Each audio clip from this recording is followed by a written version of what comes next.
Salomo vra vir wysheid. Hierdie is Salomo. Hey there! Salomo was 'n koning van Israel nadat sy pappa koning Dawid dood is. Salomo was lief vir Jahwe en Jahwe was by hom. Oh yeah! Een aand verskyn Jahwe aan Salomo in 'n droom. Whoa! Jahwe sê, "Wat wil jy hê, Salomo? Vra en ek sal dit vir jou gee."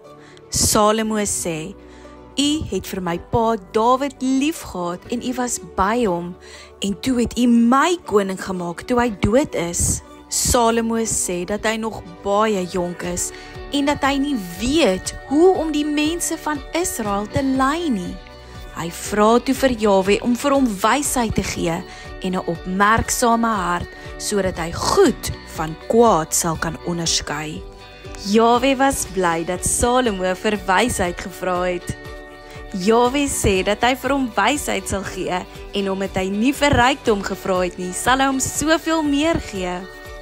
Jahwe gee vir Salomo wysheid, rykdom en eer soos geen ander koning nog ooit voor hom gehad het nie en geen ander koning ooit na hom sal hê nie. Salomo word toe wakker en besef dat dit 'n droom was. Wow! Hy gaan toe terug na Jerusalem en gaan offer vir Jahwe. Jahwe het vir Salomo alles gegee wat hy in die droom aan hom beloof het.